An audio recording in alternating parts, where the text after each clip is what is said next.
السلام علیکم ورحمۃ اللہ وبرکاتہ۔ الحمد للہ رب العالمین، والعاقبۃ للمتقین، والصلاة والسلام علی اشرف الانبیاء والمرسلین وعلی آلہ وصحبہ اجمعین۔ اما بعد فقد قال اللہ تبارک وتعالی فی القرآن المجید والفرقان الحمید: اعوذ باللہ من الشیطان الرجیم، بسم اللہ الرحمن الرحیم۔ وَكَمْ مِنْ قَرْيَةٍ أَهْلَكْنَاهَا فَجَاءَهَا بَأْسُنَا بَيَاتًا أَوْ هُمْ قَائِلُونَ فَمَا كَانَ دَعْوَاهُمْ إِذْ جَاءَهُمْ بَأْسُنَا إِلَّا أَنْ قَالُوا إِنَّا كُنَّا ظَالِمِينَ فَلَنَسْأَلَنَّ الَّذِينَ أُرْسِلَ إِلَيْهِمْ وَلَنَسْأَلَنَّ الْمُرْسَلِينَ فَلَنَقُصَّنَّ عَلَيْهِمْ بِعِلْمٍ وَمَا كُنَّا غَائِبِينَ۔ صدق اللہ العلی العظیم۔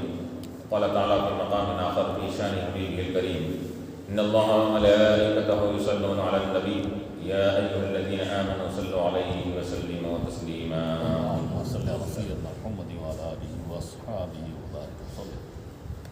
حاضرین کرام و معزز سامعین، جیسا کہ سابقہ درس میں ہم نے سورہ اعراف کا آغاز کیا تھا، ابتدائی 2-3 آیتیں سورہ اعراف کی آپ کے سامنے گوشگزار کی گئی تھی، اس کی تفسیر اور اس کی تشریح۔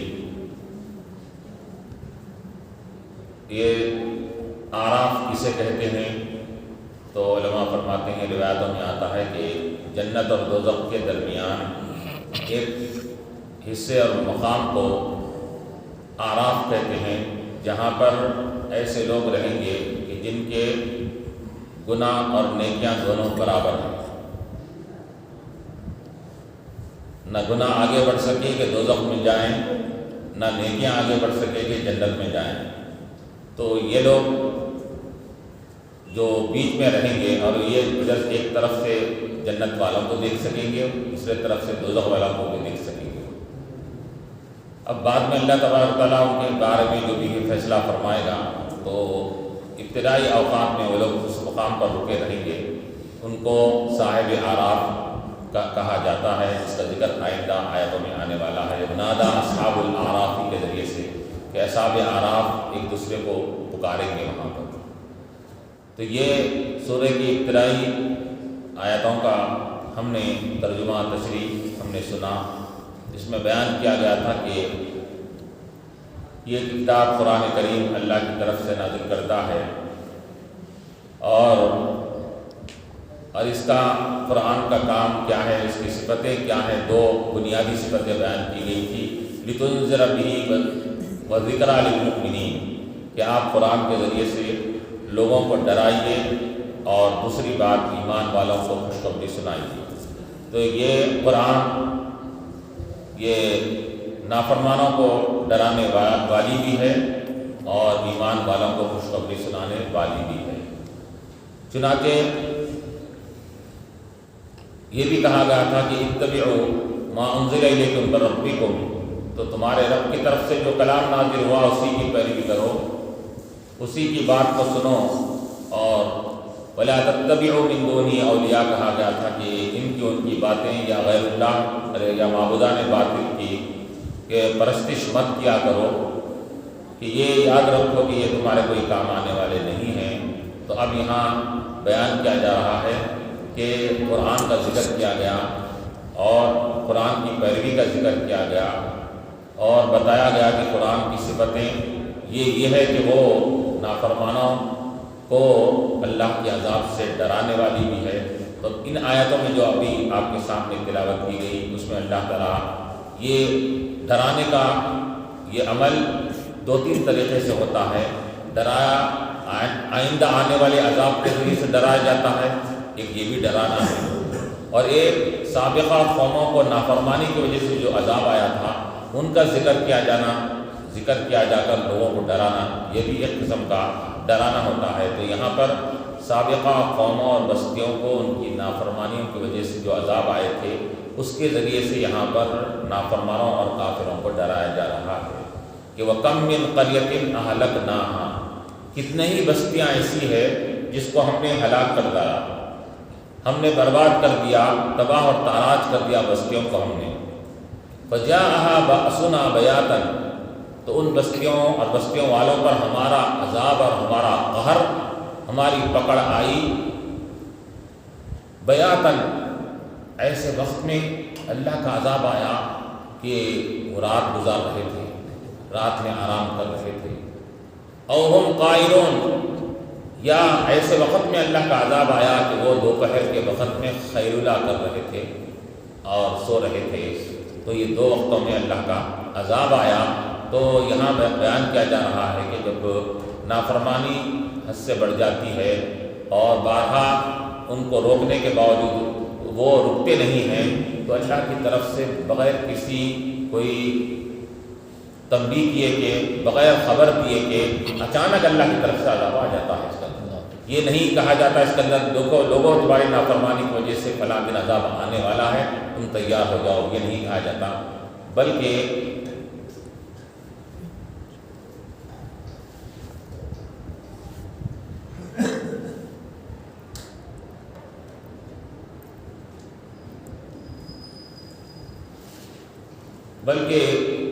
اللہ کی طرف سے عذاب فوراً آ جاتا ہے، بغیر کسی کاشن کے، بغیر تنبیہ کے اللہ کی طرف سے عذاب آ جاتا ہے۔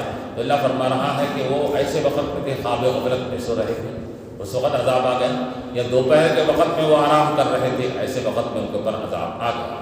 فجاء بأسنا بیاتن، بیاتن کہتے ہیں رات گزارنے کو، رات میں آرام کرنے کو۔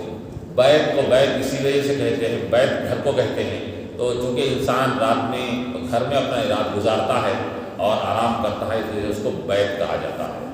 تو بیاتن کے معنی ہے رات گزارنا، اور قائل کے معنی ہے رات میں دوپہر کے وقت میں خیر اللہ کرنا۔ تو ایسے وقت میں ہمارا عذاب ان کے پاس آ گیا اور ان کو تباہ اور برباد کر دیا گیا۔ تو اب یہاں پر اللہ تعالیٰ نے یہ بستیوں کا ذکر فرمایا، تو کون سے بستیاں تھے؟ قوم لوط بھی ہے، قوم سمود بھی ہے، قوم شعیب بھی ہے۔ ان بستیوں کے اوپر اللہ تعالیٰ کی طرف سے عذاب آ گیا تھا۔ اور جب مفسرین فرماتے ہیں کہ جب جس بستی پر عذاب آ جاتا ہے تو وہ بستی اجاڑ دی جاتی ہے، ویران کر دی جاتی ہے، اور وہ بستی جہاں پر اللہ کا عذاب آتا ہے وہ بستی ہمیشہ کے لیے ویران پڑ جاتی ہے، وہ ہمیشہ کے لیے وہ اجڑ جاتی ہے۔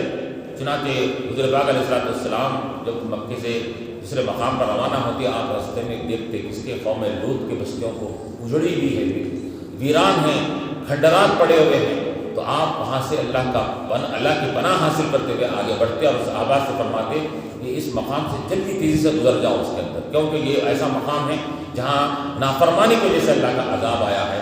تو حضور بھی تیزی سے روانہ ہو جاتے، صحابہ کو بھی تیز اپنے سواریوں کرنے کے لیے حکم دیا کرتے تھے۔ تو جن مقام پر اللہ کا عذاب آتا ہے تو وہ عذاب والی بستیاں اجڑ جاتی ہے، کھنڈرات بن جاتی ہیں۔ اور چنانچہ لیکن اب حضور علیہ السلام کی آمد سے پہلے یہ مکے میں بھی ابرہہ جب حملہ کرنے کے لیے آیا تھا تو اس کو بھی اللہ کی طرف سے، ابابیل کی طرف سے اس کو وہ عذاب آیا اور اس کو تباہ ناراض کر دیا گیا۔ لیکن علماء فرماتے ہیں کہ وہ مکے کی آبادی سے پہلے وہ ابھی جنگل ہی میں تھا، غیر آباد علاقے میں تھا، اللہ تعالیٰ نے وہیں پر اس پر حملہ کر دیا ابابیل کے ذریعے سے، اور وہ وہیں پر ہلاک ہو گیا اس کے اندر۔ کیوں؟ اس وجہ سے کہ جہاں بستی پر عذاب آتا ہے تو وہ بستی اجڑ جاتی ہے۔ تو مکہ اور مدینے کے تو یہ تو قیامت تک کے لیے سرسبز و شاداب رہنا ہے، آباد رہنا ہے، اس وجہ سے اللہ تعالیٰ نے اس بستی کے علاقے سے ہٹ کر جنگل میں، بیابان میں اس ابرہہ کے اوپر اللہ نے ابابیل کے ذریعے سے ان کے اوپر عذاب نازل فرمایا۔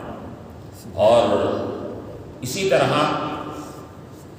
مصر میں جب نافرمانی بڑی، فرعون اور اس کے ماننے والوں نے کی طرف سے نافرمانیاں زیادہ ہونے لگی، تو اللہ تبارک و تعالیٰ نے مصر شہر میں اللہ تعالیٰ نے عذاب نازل نہیں کیا، بلکہ ان کو وہاں پر بحر قلزم کو سمندر کی طرف لے جایا گیا، ان کو وہاں جانے کے بعد وہ سمندر میں ان کو ہلاک کیا گیا. کیوں؟ اس وجہ سے کہ اللہ کو معلوم تھا کہ مصر کا شہر یہ یوسف علیہ السلام کے ذریعے آباد ہوگا اور اللہ کے نیک بندوں سے یہ شہر آباد رہے گا. اس وجہ سے اس کو برباد نہیں کیا جا سکتا. اس وجہ سے نافرمانوں کو اس علاقے سے ہٹا کر اللہ تعالیٰ نے وہاں پر ان کو پر عذاب کو نازل فرمایا. تو کم من قریۃ اہلکناھا فجاءھا باسنا بیاتا او ہم قائلون. اب پھر جب عذاب آ گیا ان کا تو اب عذاب آنے کے بعد فما کان دعواہم اذ جاءھم باسنا الا ان قالوا انا كنا ظالمین. جب ان کو پر عذاب آیا نافرمان قوموں کے اوپر تو عذاب آنے سے پہلے تو نہیں مانے. عذاب آنے کے بعد انہوں نے یہ اعتراف کر لیا. کیا اعتراف کر لیا؟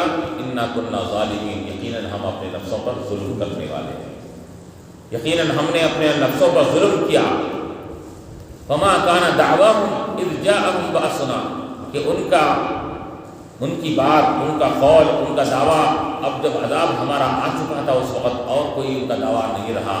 پہلے تو بہت ہی ہلے حوالے کرتے تھے، انبیاء سے بحث و تکرار کیا کرتے تھے، گستاخی کیا کرتے تھے، لیکن عذاب آ جانے کے بعد ان کا صرف ایک ہی بات ان کی زبان پر رہی. فما کان دعواہم، ان کی بات، ان کا دعویٰ نہیں تھا اذ جاءھم باسنا، جب ہمارا عذاب ان کے پاس آیا تو کیا کہے؟ الا، مگر انہوں نے اپنے دعوے میں کیا کہا؟ الا ان قالوا انا كنا ظالمین، یقیناً ہم ظلم کرنے والے تھے، اپنے نفسوں پر ہم نے ظلم کیا جس کا بدلہ آج ہم کو یہاں پر سہنا پڑا. تو انہوں نے اعتراف کر لیا. تو علماء فرماتے ہیں کہ عذاب کو دیکھنے کے بعد اعتراف جرم کرنے سے یہ ان کا جرم معاف ہو سکتا ہے، نہ وہ قابل وہ معافی قرار دیے جا سکتے ہیں اس کے اندر. کیوں؟ اس وجہ سے کہ ان کو تو حکم دیا گیا تھا کہ تم اپنی آنکھوں سے دیکھ کر نہیں بلکہ نبی کی زبان سے سن کر ایمان لاؤ. اب تم اپنی آنکھوں سے دیکھ کر عذاب کو ایمان لا رہے ہیں یا توبہ کر رہے ہیں تو تمہاری توبہ قبول نہیں ہوگی. اس کے اندر انا كنا، تو اب کیوں؟ اس وجہ سے کہ ظلم کا اعتراف کب کرنا پڑتا ہے؟ جب بدلہ دینے سے پہلے ظلم کا اعتراف کر لیا جائے تو وہ ظالم کے ظلم کا اعتراف کرنا قابل قبول ہو سکتا ہے. لیکن جب اس کو بدلہ دیا جا رہا ہے، اس کو سولی پر چڑھایا جا رہا ہے، اب وہ اعتراف کر رہا ہے، وہ اعتراف کرنا ناقابل قبول ہوتا ہے اس کے لیے. تو اسی طرح ان کا معاملہ بھی یہی تھا. پھر اللہ تعالیٰ آگے فرما رہا ہے فَلَنَسْأَلَنَّ الَّذِينَ أُرْسِلَ إِلَيْهِمْ، کہ ضرور بضرور ہم سوال کریں گے. فَلَنَسْأَلَنَّ الَّذِينَ أُرْسِلَ إِلَيْهِمْ، ان لوگوں سے سوال کریں گے جن کے پاس رسولوں کو بھیجا گیا تھا. تو مطلب یہاں مفسرین فرماتے ہیں کہ دنیا میں عذاب کے آ جانے کے بعد ان کا کام ختم نہیں ہے، بلکہ یہ تو دنیا میں ایک عارضی عذاب آیا تھا، وہ ہلاک کر دیے گئے. لیکن کل جب قیامت کے جب اٹھیں گے تو اس وقت پھر دوبارہ اللہ تبارک و تعالیٰ ان کا تفصیلی حساب دوبارہ لگا لے گا. فَلَنَسْأَلَنَّ الَّذِينَ، ضرور بضرور ہم سوال کریں گے، الَّذِينَ أُرْسِلَ إِلَيْهِمْ، ان لوگوں سے جن کے پاس رسولوں کو بھیجایا گیا تھا، کتابیں اللہ کی آئی تھی اور ان کو بانا سمجھایا گیا تھا کتاب کی ہدایت کے ذریعے سے. نبی اپنی زندگی کی ہدایت کے ذریعے سے ان کو سمجھائے تھے، لیکن انہوں نے جب نہیں مانا تو اللہ تعالیٰ فرما رہا ہے کہ دنیا کا عذاب بھی آئے گا اور پھر ہم کل قیامت کے دن ان سے سوال کریں گے. فَلَنَسْأَلَنَّ الَّذِينَ أُرْسِلَ إِلَيْهِمْ، ہم ان سے بھی سوال کریں گے. وَلَنَسْأَلَنَّ الْمُرْسَلِينَ، اور ہم رسولوں سے بھی سوال کریں گے، انبیاء علیہ السلام سے بھی سوال کریں گے. تو اب انبیاء سے سوال کیا ہوگا؟ تو انبیاء علیہ السلام سے سوال یہی ہوگا کہ آپ نے اپنی تبلیغ کا کام مکمل پہنچا دیا، آپ نے ہدایت کی پہنچانے کا کام، اب ذمہ داری کو آپ نے پورا کر دیا. تو انبیاء علیہ السلام تو جواب دے دے گی کہ ہم نے پہنچا دیا. تو اب قوم کے لوگوں سے سوال کیا جائے گا جن کے پاس رسولیں بھیجی گئی تھی، ان سے سوال کریں گے اللہ تبارک و تعالیٰ کہ بتاؤ کیا تمہارے پاس رسول آئے تھے نہیں آئے تھے. ایک سوال ہوگا، وہ اعتراف کریں گے کہ رسول ہمارے پاس آئے تھے. پھر ان سے بھی دوبارہ اللہ تعالیٰ سوال کریں گے کہ رسول آئے تھے، تعلیمات دیے تھے اور ہدایت کا پیغام تم تک پہنچائے تھے، کہ بتاؤ تم کو عمل کرنے کے لیے کس چیز نے تم کو روکا تھا. دو سوال کریں گے اللہ تعالیٰ، ایک تو رسولوں کا اور دوسرے رسولوں کے آنے کے بعد بھی تم عمل اور ان کی باتوں کو کیوں نہیں سنا. تو وہ لوگ آخری میں اب مختلف قوم کے لوگ ہوں گے اس کے اندر، بعض فوراً اعتراف کر لیں گے، بعض ہٹ دھرمی کریں گے. اللہ تبارک و تعالیٰ ان کو مختلف طریقے سے ان کو اگلوائے گا ان کی زبانوں سے کہ واقعی ہم جرم کرنے والے تھے اس کے اندر۔ یعنی اللہ تعالیٰ کو حالانکہ ان کی اعتراف کرانے کی ضرورت نہیں ہے، اللہ تعالیٰ کے علم میں ہے بات، لیکن اللہ تعالیٰ جب تک کہ وہ اپنے جرم کا اعتراف نہیں کریں گے اللہ سزا نہیں دے گا۔ تو اس وجہ سے اللہ تعالیٰ جو مان لیے بات کو تو وہ قبیحہ، جو نہیں مانیں گے اللہ تعالیٰ ان کو گواہوں کے ذریعے سے اور مختلف طریقوں سے ان کو قائل کروائے گا، نام اعمال ان کے سامنے پیش کیا جائے گا، اور فرشتے جو نام اعمال لکھتے تھے وہ فرشتوں کی گواہی کے ذریعے سے ان کو قائل کروایا جائے گا۔ اگر وہ بھی نہیں مانیں گے، کیونکہ آیا بعض روایتوں میں آنے کے بعد سرکش قسم کے لوگ ہوں گے، وہ یہ کہیں گے کہ ہے آپ کے فرشتوں نے یہ اپنی طرف سے ہمارے یہ جرم لکھ لیے، ہم یہ جرم کیے نہیں تھے۔ تو اللہ تبارک و تعالیٰ یہ درمی پہ جب اتر آئیں گے تو اللہ تبارک و تعالیٰ کیا کرے گا؟ اب انہی کے اعضاء سے قائل کروائے گا ان کو، تو ان کی زبانوں کو بند کر دیا جائے گا، اس کے بعد ان کے اعضاء بولنے لگیں گے۔ الیوم نختم علی افواہہم، آج کے دن ہم ان کے منہوں کو بند کر دیں گے، مہر لگا دیں گے۔ وتکلمنا ایدیہم، تو جو انکار کر رہے تھے، رسولوں کا انکار، فرشتوں کا انکار، کتابوں کا انکار، نام عمل کا انکار کر رہے تھے، اب ان کے اعضاء خود پارٹس آف باڈی، ان کے اعضاء جو جسم کے ہیں وہ گواہی دیں گے۔ ہاتھ بولے گا کہ یقیناً کیا اس ہاتھ سے تم نے یہ گناہ کیا، پیر بولیں گے کہ تو چل کر فلاں فلاں مقام پر جا کر یہ گناہ کیا۔ تو یہ ان کے اعضاء خود جب گواہی دیں گے تو اب ان کے لیے بغیر مانے کے اعتراف کرے گا، کوئی چارہ کار نہیں رہے گا۔ تو اللہ تعالیٰ اس طرح ان کو اعتراف کروائے گا، پھر اس کے بعد اللہ تبارک تعالیٰ ان کو سزا دے گا۔ تو فَلَنَسْأَلَنَّ الَّذِينَ، تو یہاں پر سوال کیا جائے گا۔ چنانچہ جب یہ آیت نازل ہوئی تو اللہ کے حبیب علیہ السلام نے صحابہ کرام سے سامنے آپ نے فرمایا کہ میرے صحابہ بتاؤ کہ میں نے تم کو دین کے احکامات اور ہدایت کا کام میں نے تم تک پہنچایا نہیں پہنچایا؟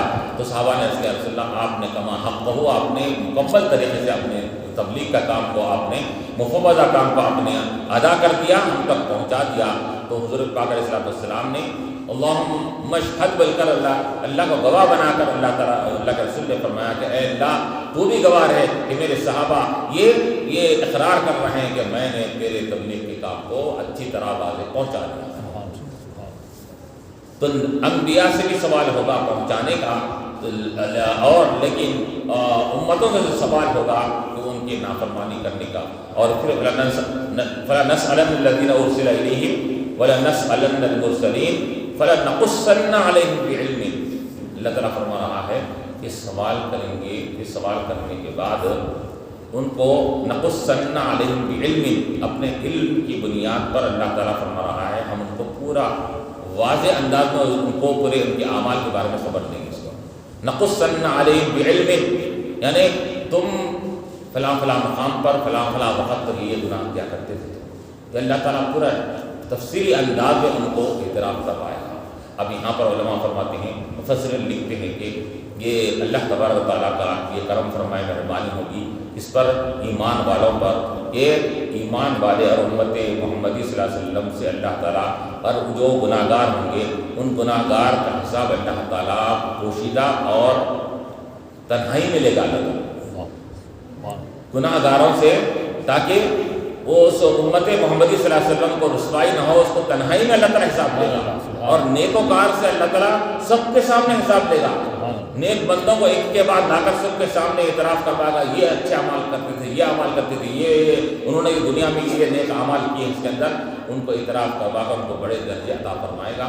لیکن گناہ گار کے ساتھ اللہ تبارک و تعالیٰ تنہائی میں حساب لے گا۔ سبحان اللہ، سبحان اللہ۔ تو یہ لیکن کفار کو تو چونکہ وہ نافرمان تھے اور وہ ایمان ہی نہیں لائے تھے، تو اللہ تعالیٰ ان کو بدنام کرنے کے لیے، ان کو رسوا کرنے کے لیے، ان کو کیا ہے سب کے سامنے ذلیل کرنے کے لیے اللہ تعالیٰ سب کے سامنے ان کے سوال کرے گا اور ان کو سب کے سامنے ان کو رسوا فرمائے گا۔ تو یہ کہیں گے فَلَنَقُصَّنَّ عَلَيْهِمْ بِعِلْمٍ، کہ ہم ضرور بضرور ان کو بیان کریں گے اپنے علم کی بنیاد پر، کہ ہم جو جانتے تھے کہ دنیا میں کن کن موقعوں پر اس نے کیا کیا کیا تھا، وَمَا كُنَّا غَائِبِينَ، اور ہم غائب نہیں تھے، یعنی کہ تم جب عمل کرتے تھے، بدعملی کیا کرتے تھے، نافرمانی کرتے تھے اور رسولوں کی گستاخی کیا کرتے تھے اور گناہ کے کام کرتے تھے، تو اس وقت اللہ فرما رہا ہے کہ ہم اس وقت غائب نہیں تھے، تمہارے اس ہر مقام پر ہم موجود تھے جہاں جہاں تم نے گناہ کیا، جہاں جہاں تم نے نافرمانی کیا تھا۔ وما كنا غائبین،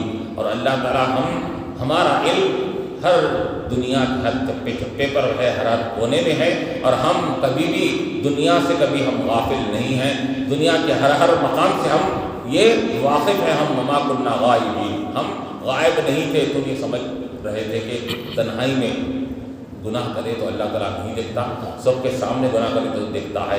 اللہ تعالیٰ فرمائے گا کہ وما كنا غائبین، تم جو سمجھے تھے غلط فہمی کا شکار تھے، تم یہ سمجھ رہے تھے کہ ہم نہیں دیکھ رہے ہیں، وما كنا غائبین، ہم غائب نہیں تھے تم سے، نہ تم سے غائب تھے، نہ تمہارے بدعملی سے ہم غائب تھے، ہماری بدعملی جو تم کر رہے تھے وہ ہم خود اس کے شاہد اور ہم خود اس کی گواہ تھے۔ فَلَنَقُصَّنَّ عَلَيْهِمْ بِعِلْمٍ، یہ ہم کو اس وقت ہم کو علم بھی تھا، ہم علم کے اعتبار سے بھی موجود تھے اور ہم اپنے وہاں پر اپنے قدرت کے اعتبار سے بھی وہاں پر ہم موجود تھے اس مقام پر۔ تو اب یہاں پر اللہ تبارک و تعالیٰ ان کو تفصیلی طور پر ان کا حساب و کتاب لے گا۔ نقصن علیہم، کہ پائی پائی کا حساب لیا جائے گا، جیسا کہ آیا کہ جس کسی کا حساب سختی سے لیا جائے گا تو وہ یقیناً وہ تباہ و تاراج ہو جائے گا۔ اور اما من اوتی کتابہ بیمینہ، البتہ جس کا سیدھے ہاتھ میں نامہ عمل دیا جائے گا تو اس کا حساب آسان ہو جائے گا، بائیں ہاتھ میں جس کا نامہ عمل دیا جائے گا تو اس کا حساب و کتاب بڑا سخت اور بڑا کٹھن ہوگا اس کے لیے۔ تو یہاں اللہ تبارک و تعالیٰ یہ ان آیتوں کے ذریعے سے یہ خبر دے کر یہ تمام آنے والے قیامت تک کے لوگوں کو اللہ تعالیٰ یہ متنبع فرما رہا ہے، دیکھو لوگوں کہ ہم نافرمانوں کے تعلق سے دنیا میں عذاب بھی دیے ہیں، آخرت میں بھی ان کو باعث خوش ہوگی، آخرت میں بھی سخت عذاب ہوگا ان کو، یہ سب چیزیں ہونے والی ہے۔ تو یہ بتانے کا مقصد کیا ہے؟ بتانے کا مقصد یہ ہے کہ تاکہ تم ان چیزوں کو پیش نظر رکھ کر اپنی زندگی گزارا کرو، کہ نافرمانوں کے نافرمانی اور اس کے اوپر اللہ کا جو عتاب آیا اس کو بھی پیش نظر رکھو، اس کے اندر کہ نافرمانی کرنے کے بعد اللہ کی طرف سے کیا کیا عذاب آئے ان کے اوپر، اس کو بھی تم پیش نظر سامنے رکھو اس کے اندر۔ کیونکہ انسان جب نافرمانوں کے انجام سے باخبر رہے گا اور ان کو بدلہ جو دنیا میں دیا گیا ہے اس سے جب باخبر رہے گا تو اس کو عمل کرنے کی طرف ترغیب ہوگی، رغبت ہوگی اس کے لیے۔ اور پھر اللہ تعالیٰ فرما رہا ہے وَالْوَزْنُ يَوْمَئِذٍ الْحَقُّ، بول کر آگے کی آیات میں اللہ تبارک و تعالیٰ فرما رہا ہے کہ یہی نہیں کہ ہم اعمال کی خبر دے دیں گے بلکہ وہاں پر ہم ایک میزان ترازو بھی قائم کرنے والے ہیں۔ میزان قائم کی جائے گی، ترازو قائم کی جائے گی اور اعمال کا وہاں پر وزن کیا جائے گا۔ وَالْوَزْنُ يَوْمَئِذٍ الْحَقُّ، یہ وزن اس دن حق ہے، بالکل سچ ہے، اس میں کسی قسم کا کوئی شک و شبہ کی گنجائش نہیں ہے کہ وزن کا کیا جانا یہ حق ہے اس کے اندر۔ اب یہ وزن جو کیا جائے گا تو اب جیسا کہ علماء فرماتے ہیں کہ عمل کا وزن کیسا ہوگا؟ کسی بھی شے کا وزن ہوتا ہے، کوئی بھی مادی چیز کا وزن ہوتا ہے، عمل تو مادی چیز نہیں ہے اس کے اندر۔ اب کوئی چیز جو ہم بظاہر دیکھ رہے ہیں مادیت کی بنیاد پر اس کا وزن ہوتا ہے، تو عمل کا وزن تو کیسے ہوگا اس کے اندر؟ تو علماء نے کہا کہ موجودہ زمانے کے لحاظ سے یہ اعمال کا وزن کرنا بڑا آسان ہے۔ کیوں؟ یہاں پر مادی چیز غیر مادی چیز ہر ایک کا وزن ہو رہا ہے اس زمانے۔ مثال کے طور پر کیا ہے کہ اگر آپ کے اندر کتنا بلڈ پریشر ہے معلوم کرنا، عالی سے معلوم کر رہے ہیں، کتنا ہے معلوم کر رہے ہیں، وزن ہی کر رہے ہیں اس اندر۔ بخار ٹیمپریچر کتنا ہے آپ کا، آلہ لگا دیا، آپ کو معلوم ہوا کہ آپ کو 101 بخار ہے، 102 بخار ہے، تو یہ وزن ہی کیا جا رہا ہے۔ اور اسی طرح مختلف طریقے سے آج موجودہ سائنس کی ترقی نے آج کل قیامت کے دن ہونے والے وزن اعمال کو اور آسان کر دیا ہے۔ اس سائنس کی ترقی نے بتلا دیا کہ پہلے زمانے میں ہو سکتا کہ یہ چیزیں نہیں تھی تو یہ ایک انسان وہ حیرت کر سکتا تھا، لیکن آج حیرت کی بات نہیں ہے جب ہر چیز کا وزن ہو رہا ہے، یہاں تک کہ فضا میں کتنی گرمی ہے اس کا بھی وزن، کتنی سردی ہے اس کا بھی وزن کیا جا رہا ہے، ہر چیز کا وزن کیا جا رہا ہے، اور یہاں تک کہ سانس کس لیول سے چل رہی ہے اس کا بھی حساب کیا جا رہا ہے۔ اور اس کے ہر چیز کا جب حساب ہو رہا ہے اور وزن کیا جاتا ہے تو پھر اللہ تعالیٰ کے لیے اعمال کا وزن کرنا اس کے لیے کوئی بڑی بات نہیں ہے۔ والوزن یومئذ الحق، یاد رکھو وزن کیا جانا اس دن حق ہے اور سچ ہے، اس میں کسی قسم کا کوئی شک و شبے کی گنجائش نہیں ہے۔ تمہارے اعمال کا وزن بھی ہوگا اور اعمال کا وزن کیا جا کر جس کسی کے نیک اعمال بھاری فمن ثقلت موازینہ فاولئک هم المفلحون، جس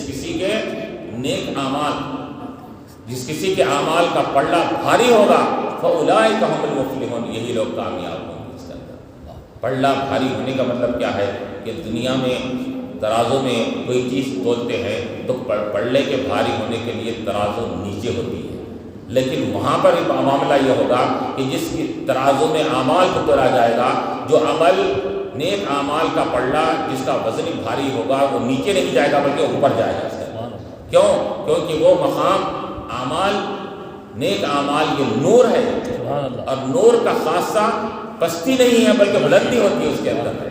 کہ نور کا خاصہ یہ ہے کہ وہ بلند ہو، اوپر ہو، نیچے نہ ہو، تو وہاں پر تولے جانے کے بعد ترازو کا پلڑا اوپر جس کا ہوگا وہ کامیاب ہو جائے گا، جس کا پلڑا نیچے ہو جائے گا وہ ناکام ہو جائے گا۔ تفصیلات آئیں گے۔